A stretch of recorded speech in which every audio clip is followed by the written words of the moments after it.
SRK news కు స్వాగతం. ముందుగా వార్తల్లోని ముఖ్యాంశాలు.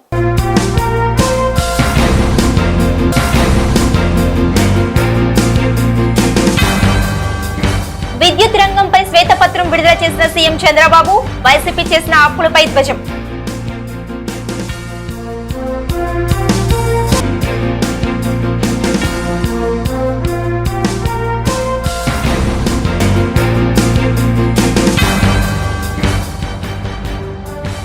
టీడీపీ దాడుల సంస్కృతిని ఆపాలి డిమాండ్ చేసిన డిప్యూటీ మేయర్ డైమండ్ బాబు.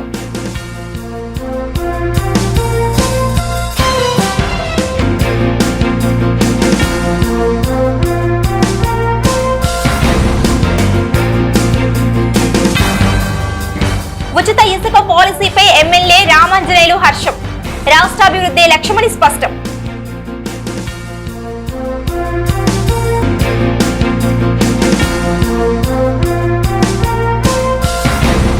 ఏపీ సీఎం చంద్రబాబు నాయుడు విద్యుత్ రంగంపై శ్వేతపత్రం విడుదల చేశారు. మంగళవారం సచివాలయంలో ఏర్పాటు చేసిన మీడియా సమావేశంలో చంద్రబాబు మాట్లాడారు. భావితరాల భవిష్యత్తుని గత ప్రభుత్వం ఏ విధంగా దెబ్బతీసిందో చెప్పడానికి శ్వేతపత్రం విడుదల చేస్తున్నామని చెప్పారు. అన్ని ప్రభుత్వ శాఖలలో భయంకరమైన పరిస్థితులు ఉన్నాయని, 5 ఏళ్లలో విద్యుత్ రంగాన్ని వైసీపీ నిర్వీర్యం చేసిందని నిపుణులు చెరిగారు. తమ హయాంలో ట్రాన్స్కో, జెన్కోకి అవార్డులు వచ్చాయని, గడిచిన 5 ఏళ్లలో మాత్రం 32,166 కోట్ల ఛార్జీల భారాన్ని మోపి విద్యుత్ రంగంలో 49,596 కోట్ల రూపాయలు అప్పులు చేశారని అన్నారు. ఈరోజు ఎవరి జీవితాలు కూడా ప్రతి ఒక్కరి జీవితాలు, ప్రతి ఒక్క రంగం పవర్తో ముడిపడి ఉంది, విద్యుత్ శక్తితో ముడిపడి ఉంది. దీన్ని ఎంత సమర్థవంతంగా మనం అమలు చేసుకోగలిగితే అంత మెరుగైన జీవన ప్రమాణాలు, అదే మరిగా మనకు అన్ని విధాల లాభం జరిగే పరిస్థితి వస్తుంది. గత చరిత్ర కూడా ఒక స్లైడ్లో నేను చెప్పిన తర్వాత మొత్తం డీటెయిల్స్ కానీ వస్తాను. నెక్స్ట్, ఇది మీరు ఇక్కడ చూస్తే 95/2004 నేను మొట్టమొదటిసారిగా ముఖ్యమంత్రి అయినప్పుడు పవర్ సెక్టర్ రిఫార్మ్స్ 1.0 తీసుకొచ్చాం. That was the beginning. ఈ దేశంలో ఎవ్వరూ చేయలేనప్పుడు ఒక్క ఒరిస్సానే పవర్ సెక్టర్ రిఫార్మ్ తీసుకొచ్చి ఫెయిల్ అయ్యి వదిలిపెట్టారు. అప్పుడు నేను పవర్ సెక్టర్ రిఫార్మ్స్కి వెళ్ళాను. ఆ పవర్ సెక్టర్ రిఫార్మ్స్ వచ్చినప్పుడు దాన్ని మళ్ళీ మీకు ఎక్స్ప్లెయిన్ చేస్తాను. 2014 నుంచి 2019 మళ్ళీ నేను వచ్చే కొద్దికి నాకు 22.5 మిలియన్ యూనిట్లు కరెంటు కొరత, వారసత్వం. అప్పుడే 2.0. ఈసారి సోలార్, విండ్, ఇన్నోవేటివ్ పవర్ కోసం ముందుకు పోయాం. అవి కూడా ఏ విధంగా వచ్చాయి మీకు ఎక్స్ప్లెయిన్ చేస్తాం. 19-24 phenomenal increase in power tariff. నేను ఎన్నికల ముందు చెప్పాను, కరెంటు ఛార్జీలు పెంచకుండా వినూత్నమైన ఆలోచనలతో ఏ విధంగా చేయాలనో చేసి చూపిస్తానని చెప్పాను. వీళ్ళు వస్తానే విపరీతంగా పెంచేశారు. ఇంకొక పక్కన ఏదైతే 19-24లో అప్పులు కూడా విపరీతంగా పెరిగిపోయినాయి. 1,29,000 కోట్ల రూపాయలు అప్పు ఉన్నాయి. ఇప్పుడు నేను డీటెయిల్స్ మీకు ఎక్స్ప్లెయిన్ చేస్తాను, ఇంకా ఎక్కువ అవుతాయి. ఇంకొక పక్కన 19-24 ఇన్ఎఫిషియెంట్ గవర్నెన్స్ వల్ల ఒక చేతగాని వ్యక్తి, ఒక అహంకారంతో విర్రవీగే వ్యక్తి వ్యవస్థల్ని ఏ విధంగా నాశనం చేస్తాడో ఇందులో మీరు చూస్తారు. ఒక అసమర్థుడు, ఒక అహంకారి, రెండూ కలిస్తే రాజకీయాలకు తగని వ్యక్తి అనేది కూడా మీరు అందరూ గుర్తుపెట్టుకోవాలి. అలాంటి వ్యక్తి వల్ల సమాజం ఏ విధంగా అతలాకుతలం అవుతుంది, అందరికీ ఏ విధంగా ఇబ్బందులు వస్తాయనే విషయం కూడా మనం గుర్తుపెట్టుకోవాల్సిన వస్తుంది. ఇక్కడ చూసినప్పుడు టారిఫ్ బర్డెన్ ఆన్ కన్జ్యూమర్స్ 32,166 కోట్లు పడింది. 2 అప్పులన్నీ అన్ని యూటిలిటీస్ కలిపి 49,596 కోట్లు. ఇవి కాకుండా ఇన్ఎఫిషియెంట్ గవర్నెన్స్ వల్ల ఏ ప్రాజెక్ట్ ఎప్పుడు ప్రారంభించాలనో ప్రారంభించకుండా పోవడం, అన్నీ క్లోజ్ చేసి షార్ట్ టర్మ్ పర్చేసెస్ చేయడం, ఇష్టానుసారంగా చేసిన దానివల్ల 47,741 కోట్లు పెరిగింది. మొత్తం మీరు చూస్తే 1,29,503 కోట్ల రూపాయలు టోటల్ లాసెస్ ఈ రోజుటికి 5 ఏళ్లలో జరిగి ఈరోజు మనకు ఇంత లాస్ ఉండే పరిస్థితి వచ్చింది. గుంటూరు నగర డిప్యూటీ మేయర్ డైమండ్ బాబు తన వ్యక్తిగత కార్యాలయంపై దాడి చేసిన వారిని శిక్షించాలని కోరుతూ మంగళవారం ఎస్పీ కార్యాలయంలో ఫిర్యాదు చేశారు. పార్టీ నాయకులు చంద్రగిరి యేసురత్నం, నూరి ఫాతిమాతో పాటు ఇతర నాయకులతో కలిసి డైమండ్ బాబు ఎస్పీ కార్యాలయానికి వచ్చారు. ఫిర్యాదు చేసిన అనంతరం డైమండ్ బాబు మాట్లాడుతూ టీడీపీ దాడుల సాంప్రదాయానికి తెరలేపి విద్వేషాలను రెచ్చగొడుతుందని మండిపడ్డారు. ఇటువంటి దాడులను నియంత్రణ చేయని పక్షంలో తాము రెడ్డెక్కవలసి ఉంటుందని హెచ్చరించారు. యేసురత్నం మాట్లాడుతూ దాడుల సంస్కృతితో కుటుంబాలు వీధిన పడతాయని, ఈ విషయాన్ని ప్రతి ఒక్కరూ గుర్తుంచుకోవాలని హితవు పలికారు. నూరి ఫాతిమా మాట్లాడుతూ అభివృద్ధిపై దృష్టి పెట్టవలసిన టీడీపీ కక్ష సాధింపు చర్యలు చేస్తుందని ఆగ్రహం వ్యక్తం చేశారు. 2024 మే 13వ తారీఖు రాష్ట్రంలో జరిగినటువంటి అసెంబ్లీ ఎన్నికల తరువాత జూన్ 4వ తారీఖు తెలుగుదేశం ప్రభుత్వం విజయోత్సవం ప్రారంభమైన తర్వాత ప్రజలు వైఎస్ఆర్ కాంగ్రెస్ పార్టీకి ఇచ్చినటువంటి తీర్పుని మేమందరం కూడా స్వాగతిస్తూ ప్రజలు మా అందరిపైన మరింత ఎక్కువ బాధ్యత పెట్టారు. ప్రజలు గౌరవ మాజీ ముఖ్యమంత్రి వర్యులు జగన్మోహన్ రెడ్డి గారి నాయకత్వంలో ఎక్కడో లోపాలు కనపడినాయి. ఆ లోపాలన్నింటినీ సవరించుకోవటానికి మరింత మెరుగ్గా ప్రజలకు సేవ చేయడానికి ఒక అవకాశం ఇచ్చారన్న ఉద్దేశంతో మేము ప్రజా తీర్పును గౌరవిస్తూ స్వాగతించినటువంటి పరిస్థితి. ఈ క్రమంలో తెలుగుదేశం ప్రభుత్వం అధికారంలోకి వచ్చిన గంట నుంచే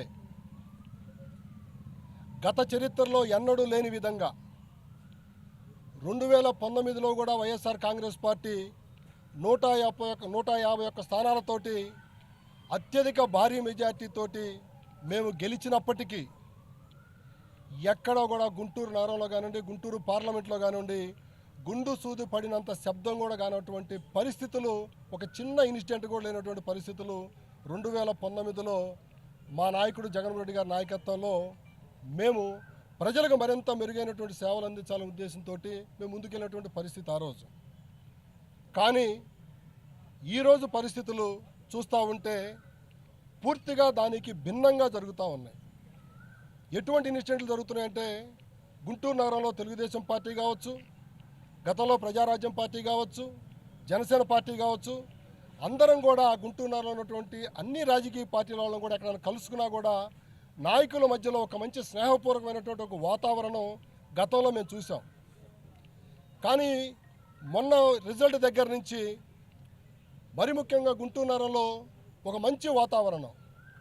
ఈ వాతావరణాన్ని ఎవరు వెనకమాల ఉండి ఏ విధంగా దీన్ని పొల్యూట్ చేసే క్రమంలో చేస్తున్నారో అర్థం కాని పరిస్థితులు ఇవాళ ప్రజలు గమనిస్తూ ఉన్నారు. ఈ అంశాలన్నిటినీ కూడా మొన్న పాత గుంటూరులో ఇర్రి ధనలక్ష్మి గారు, ఆవిడ కార్పొరేటర్, ప్రస్తుతం ప్రజాప్రతినిధి, ఆవిడ ఇంటిపైన దాడి చేయటం, అలాగే 17వ వార్డులో కొన్ని ఇన్సిడెంట్లు జరగటం, అలాగే రెడ్డిపాలెంలో రాజశేఖర రెడ్డి గారి విగ్రహాన్ని తగలబెట్టడం, మొన్న చూస్తే సుగాలి కాలనీలో వాళ్ళ మీద దాడులు చేయటం, ఇట్లాంటివి చూస్తూ ఉంటే పోలీస్ స్టేషన్స్లో కంప్లైంట్ ఇస్తే రిజిస్టర్లు చేసుకోపోవటం, పోలీసు వాళ్ళు జనరల్గా 0 ఎఫ్ఐఆర్లు కూడా కట్టినటువంటి పరిస్థితులు గతంలో గౌరవ మాజీ ముఖ్యమంత్రి జగన్మోహన్ రెడ్డి గారు చెప్పినటువంటి పరిస్థితి.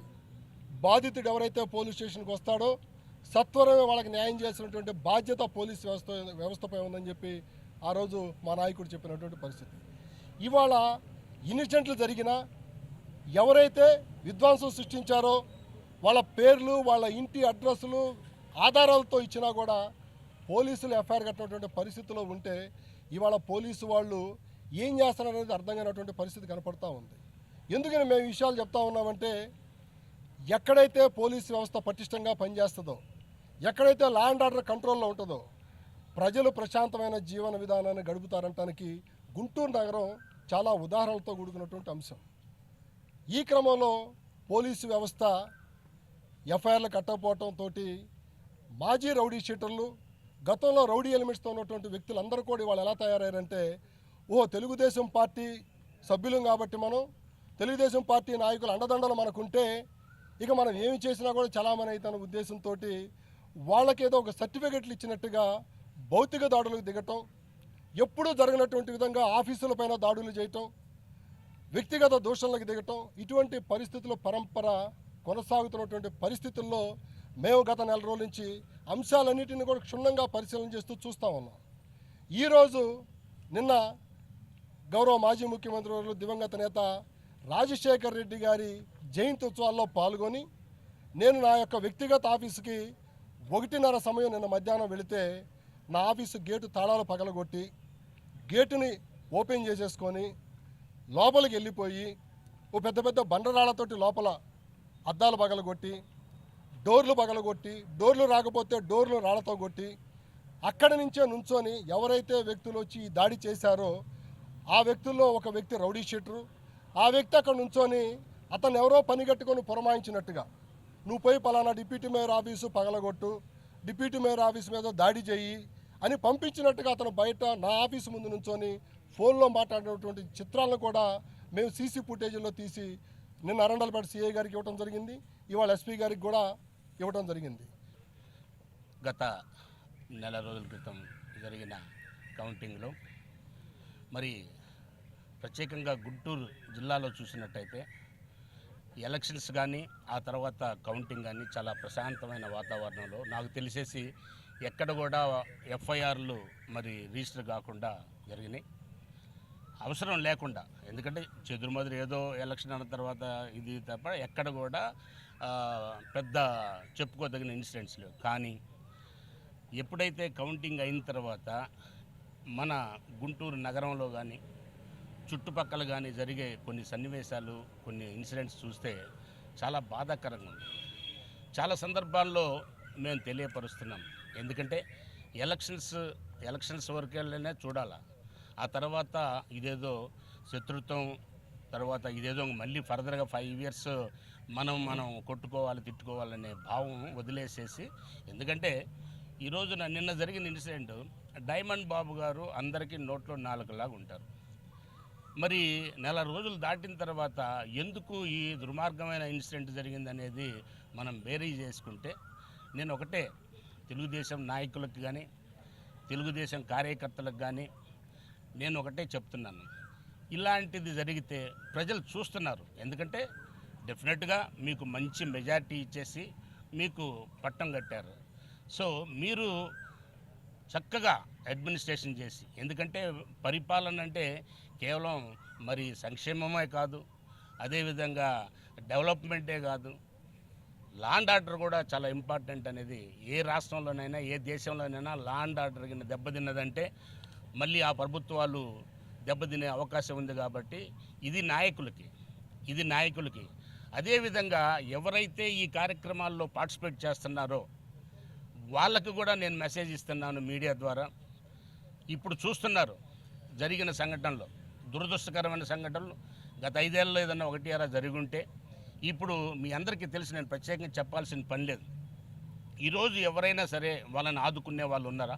చెట్టుకొకడు బుట్టకొకడు వెళ్ళిపోయారు. టీడీపీ ప్రభుత్వం గెలిచిన తర్వాత గెలుపు ఓటములు అనేది సహాధ్యం. దాని తర్వాత గెలుపు అనేది వాళ్ళు దాన్ని ఆనందించుకొని దాన్ని ఇంకా వాళ్ళకి అవకాశం ఇచ్చినందుకు ఆ ప్రభుత్వం ఏం చేయాలని ఆలోచన చేయాలి. కానీ మీరు చూసుకుంటే 2019లో గెలిచిన తర్వాత ఎక్కడ కూడా ఇలాంటి సంఘటనలు కానీ ఎవరిని టీడీపీ వాళ్ళని కానీ లేకపోతే ఎవరిని ఇబ్బంది పెట్టడం కానీ ఎప్పుడు జరగలేదు. కానీ ఈ ప్రభుత్వం వచ్చిన తర్వాత ఎక్కడ చూసినా కూడా ఈ రాష్ట్రంలో జరిగినట్టుగా ఎక్కడ కూడా నాకు తెలిసినంత వరకు ఎక్కడ జరగలేదు. ఎందుకంటే ఎక్కడికి వెళ్ళినా కూడా ఏ టీవీ ఛానల్ ఓపెన్ చేసినా కూడా లేకపోతే ఏ సోషల్ మీడియాలో ఓపెన్ చేసినా కూడా ఒకటి ఎవరినో హింస పెట్టారు, లేకపోతే ఎవరినో కొట్టారు, పొడిచారు అనేవి ఇవి చాలా ఎక్కువగా జరుగుతున్నాయి. ఎందుకంటే నాయకుడు అనేవాళ్ళు ఎప్పుడు కూడా నాయకత్వాన్ని మంచి దారిలో తీసుకెళ్ళాలి, ఎవరినైనా కూడా సరైన దారిలో తీసుకెళ్ళాలి, ప్రజలకి మంచి చేయాలి, ప్రజలకి అందుబాటులో ఉండాలనే ధోరణిలో ఉండాలి. కానీ ఈ విధమైన అంటే రౌడీజం కానీ గుండాయిజం కానీ ఈ విధమైన కార్యక్రమాలు కానీ లేకపోతే వాళ్ళు ఇంటి మీద పడటం కానీ ఇవన్నీ కార్యక్రమాలు చాలా నాయకులు అనేవాళ్ళు ఎప్పుడు వాళ్ళు దూషించట్లేదు. అందుకోసం వాళ్ళు ఇంకా రెచ్చిపోయి ఇలాంటి కార్యక్రమాలు చేస్తున్నారు. ఖచ్చితంగా దీని గురించి మాత్రం పోలీస్ డిపార్ట్మెంట్ ఖచ్చితంగా యాక్షన్ తీసుకోవాలి. ఎందుకంటే పోలీస్ డిపార్ట్మెంట్కి ప్రతిసారి కూడా ఎఫ్ఐఆర్ కూడా ఇప్పుడు దాకా నిజంగానే ఎర్ల ధనలక్ష్మి గారి ఇంటి మీద జరిగిన దాడి గురించి జూన్ 26వ తారీఖున కంప్లైంట్ చేయడం జరిగింది. కానీ ఇప్పుడు కూడా దానికి యాక్షన్ తీసుకోలేదు. మరి దాని గురించి కూడా మాట్లాడే వాళ్ళు ఎవరు లేరు. మేము మాట్లాడితే ఏమో మరి తీసుకుంటామంటున్నారు కానీ దాన్ని యాక్షన్ తీసుకోవట్లేదు. ఎందుకు దీన్ని ప్రోత్సహిస్తున్నారు అంటే మేము కూడా ప్రజాప్రతినిధులమే, ప్రజలతో ఉండేవాళ్ళమే, మీరు కూడా ప్రజలతో ఉండేవాళ్ళు. ఒక మంచి సంకేతం తీసుకెళ్ళాలి, ప్రజలకి మంచి చేయాలి అని చెప్పి ప్రభుత్వం మీకు చేతిలో ఇచ్చిన తర్వాత మీరు కూడా ప్రజలకు ఒక మంచి మెసేజ్ ఇవ్వాలి. మేము ఎప్పుడు కూడా ప్రజలతోనే ఉంటాము అని చెప్పి ఇలాంటి అన్ని సంఘటనలు జరగకుండా చూడాలి అని చెప్పి వాళ్ళు కూడా ఖచ్చితంగా యాక్షన్ తీసుకోవాలి. ఎవరిచ్చిన రిప్రజెంటేషన్ ఖచ్చితంగా తీసుకోవాలి. ఈ రిప్రజెంటేషన్ అనేది ఒక మెసేజ్ వెళ్ళాలి. ఇంకా చాలు మనం ప్రజలకి మంచి చేయాలి అని చెప్పి మీ ప్రభుత్వం నాయకులందరూ ఖచ్చితంగా మీ కార్యకర్తలకు కానీ లేకపోతే మీకు సంబంధించిన వాళ్ళకి చెప్పాలి. మేము ఖచ్చితంగా ప్రజల వెంటే ఉంటాం. ఎందుకంటే 40% ఓటింగ్ ఈ రాష్ట్రంలో జగన్మోహన్ రెడ్డి గారికి ఉంది. జగన్మోహన్ రెడ్డి గారు ఏదైనా ఒక మంచి సంకేతం ఇవ్వాలి, ప్రజలకి ఎప్పుడు మనం అందుబాటులో ఉండాలి, నాయకులకి కార్యకర్తలకి ప్రతి ఒక్కరికి కూడా మేము తోడుండాలి అని చెప్పి ఏ విధంగా జగన్మోహన్ రెడ్డి గారు చెప్పారో అదే విధంగా మేము కూడా నడుచుకుంటాం. రానున్న రోజుల్లో ఇలాంటి సంఘటనలు జరగకుండా ఖచ్చితంగా మీ ప్రభుత్వం కూడా చర్యలు తీసుకోవాలి. అలాగే పోలీస్ డిపార్ట్మెంట్ కూడా చర్యలు తీసుకోవాలి. సీఎం చంద్రబాబు నాయుడు ఇచ్చిన హామీలకి అనుగుణంగా ఉచిత ఇసుక పాలసీని అమలు చేస్తున్నారని ప్రత్తిపాడు నియోజకవర్గ ఎమ్మెల్యే బూర్ల రామాంజనేయులు అన్నారు. గుంటూరు నగరంలోని ప్రత్తిపాడు నియోజకవర్గ కార్యాలయంలో మంగళవారం రామాంజనేయులు మాట్లాడారు. ఉచిత ఇసుక పాలసీ కారణంగా 2014లో 14 లక్షల భవన నిర్మాణ కార్మికులకి ఉపాధి లభించిందని, జగన్ అధికారంలోకి వచ్చిన తరువాత ఉచిత ఇసుక పాలసీని తొలగించారని గుర్తు చేశారు. వైసీపీ నాయకులు దోచుకున్న ఇసుకని స్వాధీనం చేసుకుని తమ పార్టీ తిరిగి ప్రజలకి అందిస్తుందని అన్నారు. తమ ప్రభుత్వానికి కక్ష సాధింపు చేయవలసిన అవసరం లేదని, రాష్ట్రాన్ని అభివృద్ధి చేయడమే తమ ముందున్న లక్ష్యమని స్పష్టం చేశారు. నిన్నటి రోజున ఆంధ్రప్రదేశ్ రాష్ట్రంలో సువర్ణ అక్షరాలతో లిఖితమైనటువంటి రోజుగా మనము పరిగణించవచ్చు. ఎందుకంటే మన రాష్ట్ర ముఖ్యమంత్రి నారా చంద్రబాబు నాయుడు గారు ఎన్నికల సమయంలో ఏదైతే వాగ్దానం చేశాడో సహజ సిద్ధమైనటువంటి ప్రజల ఆస్తి ఇసుకను ఫ్రీగా సప్లై చేయడం జరుగుతుందని ఆయన ఆ రోజు మాట ఇచ్చారు. ఆ మాట మేరకే మరి ప్రభుత్వం ఏర్పడిన నెల రోజుల్లోనే సహజ సిద్ధమైనటువంటి ఇసుకను ఫ్రీగా చేయడం అనేటువంటి జరిగింది. అయితే ఇక్కడ మనం గమనించాల్సిన విషయం ఏంటంటే 2014-18 మధ్య కూడా ఇసుకను ఫ్రీగా ఇవ్వడం ద్వారా దాదాపుగా 48 లక్షల మంది భవన నిర్మాణ కార్మికుల కుటుంబాలకి ఆర్థిక భరోసా ఇవ్వడం అనేటువంటి జరిగింది.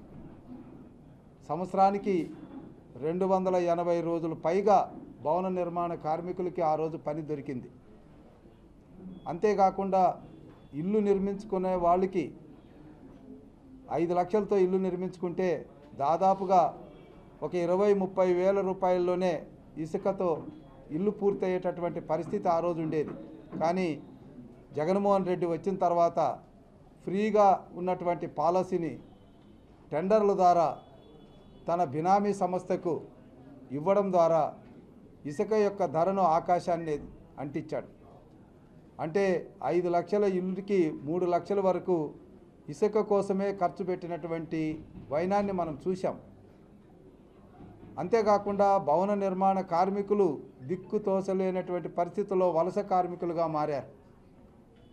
ఎన్నో లక్షలాది కుటుంబాలు కనీసం వాళ్లకు 100 రోజులు కూడా పని లేనటువంటి పరిస్థితులు వచ్చాయి. అదేవిధంగా రియల్ ఎస్టేట్ మొత్తం కూడా దెబ్బతినింది. మనం చూస్తే విజయవాడ నుంచి గుంటూరు వరకు రోడ్డు పక్కన అనేక బిల్డింగ్లు నిలబడిపోయాయి. సో దీనికి అంత కారణం ఏంటంటే భవన నిర్మాణంలో కానీ కన్స్ట్రక్షన్లో కానీ ఏ రకమైనటువంటి అభివృద్ధిలో కానీ ఇసుక అనేది ప్రాధాన్యత కూడుకున్నటువంటి అంశము. అటువంటి ఇసుకను తన దోపిడీ విధానం ద్వారా తన అనువాయులకి ఇవ్వాలనేటువంటి ఉద్దేశంతో ఆయన జేపీ వెంచర్స్ అనేటువంటి సంస్థకు కట్టబెట్టి జగన్మోహన్ రెడ్డి గారు దాదాపుగా వాళ్ళు చెప్పినటువంటి కుంటి సాకులు, అంటే వర్షం వచ్చింది మేము ఇసుక తీయలేకపోయాము, లేదా వరద వచ్చింది మేము ఇసుక తీయలేకపోయాము అన్నటువంటి కుంటి సాకులకి ప్రజాధనాన్ని 800 కోట్ల రూపాయలు వాళ్ళకి కట్టబెట్టాడు. 5 సంవత్సరాల్లో దాదాపుగా 50,000 కోట్ల పైగా ఇసుక దోపిడీ జరిగిందన్నది వాస్తవం. సో అలాంటి దోపిడీ నుంచి ప్రజల ఆస్తిని కాపాడి ప్రజలకే చెందే విధంగా చేయడం అనేది చంద్రబాబు నాయుడికే దక్కింది. సో నిన్ననే జీవో ఇష్యూ చేయడం అనేటువంటి జరిగింది, 43 జీవో. ఈ జీవో ద్వారా ఇప్పుడు ఏదైతే ఇసుక గుట్టలు గుట్టలుగా ఉందో వైసీపీ నేతలు, వైసీపీ ప్రభుత్వం యొక్క అండ చూసుకొని ప్రజల యొక్క సంపదను దోసి వాళ్ళు గుట్టలుగా పోశారో వాటిని అన్నిటినీ స్వాధీనం చేసుకోవడం జరిగింది. గుంటూరు గాంధీ పార్క్ వద్ద బస్వే నిర్మాణ పనులను తక్షణమే నిలిపివేయాలని సిపిఐ నగర కార్యదర్శి కోట మాల్యాద్రి డిమాండ్ చేశారు. జీఎంసీ అధికారులు కాసులకి కక్కుర్తిపడి నిర్మాణ పనులకి అనుమతులు ఇచ్చారని ఆరోపించారు. బస్వే నిర్మాణాల కారణంగా స్థానికంగా వీధి వ్యాపారులు తీవ్రంగా ఇబ్బందులు పడుతున్నారని ఆందోళన వ్యక్తం చేశారు. అధికారులు ఈ విషయంపై స్పందించని పక్షంలో ఉద్యమించవలసి ఉంటుందని హెచ్చరించారు. నగరపాలక సంస్థ అధికారుల నిర్లక్ష్యం వల్ల, అట్లాగే కాసులు తగ్గుతుపడి ఏదైతే బస్వేలకు సంబంధించి 20 బస్వేలకు పర్మిషన్ ఇచ్చారో ఆ పర్మిషన్ రద్దు చేయాలని ఏఐటీసీగా అట్లాగే సిపిఐగా డిమాండ్ చేస్తా ఉన్నాం. వాస్తవంగా ఈ గుంటూరు నగరంలో గాంధీ పార్కు ఏదైతే ప్రారంభించారో ప్రారంభించిన తర్వాత పార్కింగ్కే ఇబ్బంది పడుతున్న ఈ మెయిన్ రోడ్డు మీద బస్సు పేరు చెప్పి వ్యాపారస్తులకి లాభం చేకూర్చే ప్రయత్నం నగరపాలక అధికారులు ప్రయత్నం చేస్తూ ఉన్నారు.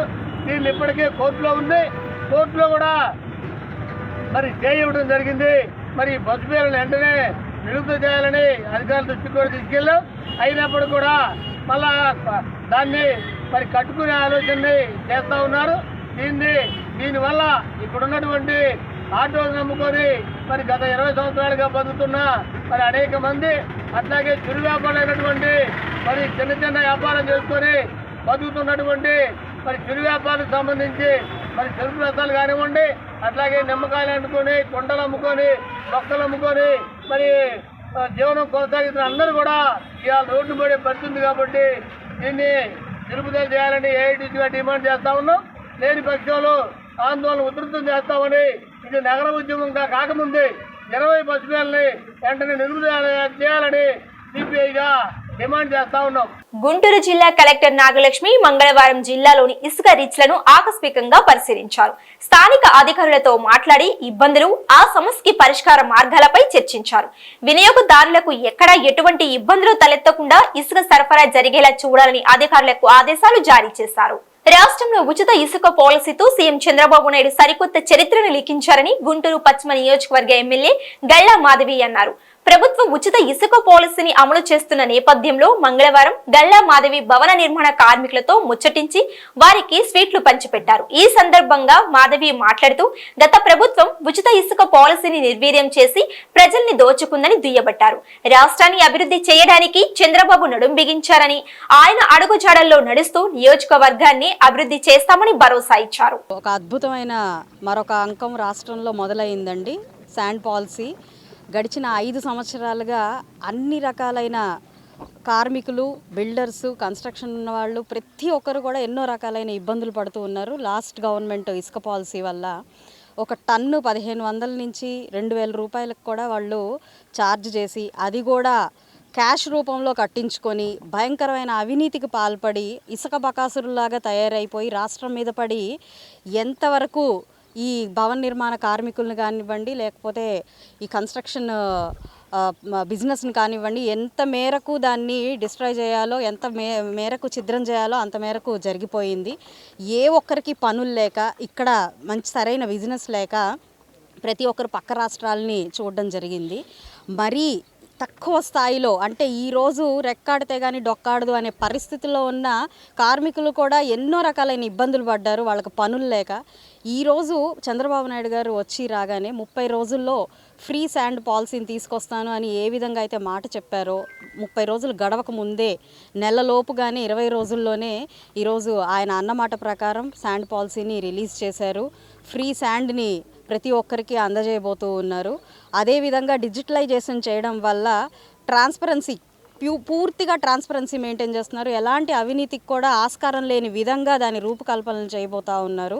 ఇది క్యాష్ రూపంలో కాకుండా దీన్ని కూడా డైరెక్ట్ క్యూఆర్ కోడ్తో పేమెంట్స్ జరిగేలాగా కూడా చూస్తూ ఉన్నారు. దీనికి అంటే నాయకత్వం అని అంటే ప్రజల కోసం ప్రజాసేవ కోసం మాత్రమే ఉంటుంది.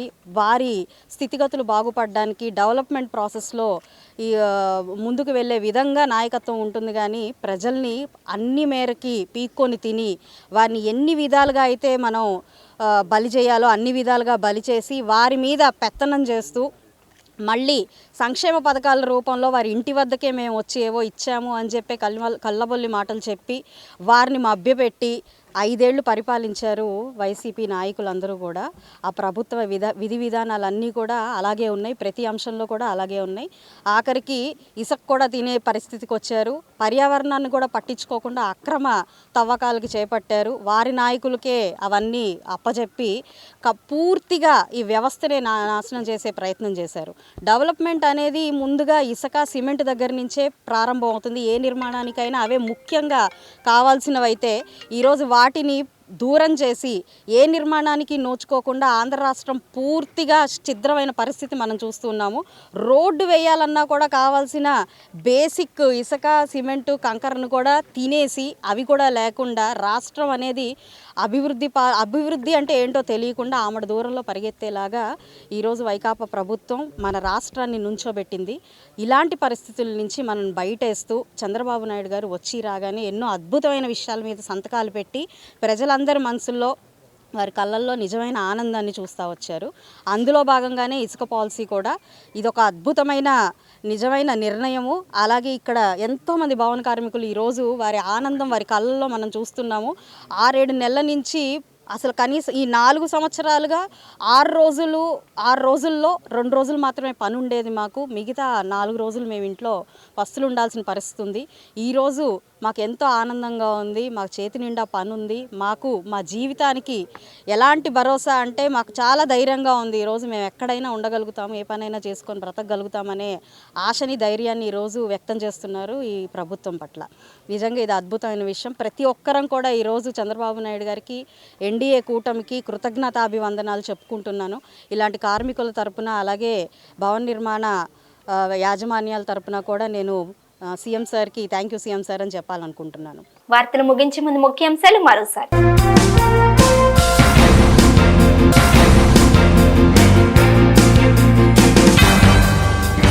విద్యుత్ రంగంపై శ్వేతపత్రం విడుదల చేసిన సీఎం చంద్రబాబు, వైసీపీ చేసిన అప్పులపై ధ్వజం.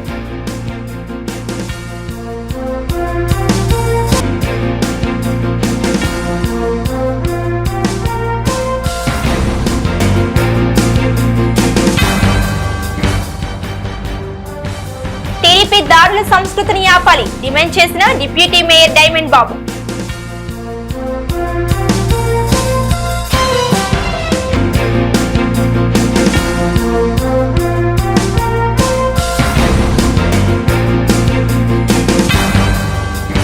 ఉచిత ఇసుక పాలసీపై ఎమ్మెల్యే రామాంజనేయులు హర్షం, రాష్ట్రాభివృద్ధి లక్ష్యమని స్పష్టం.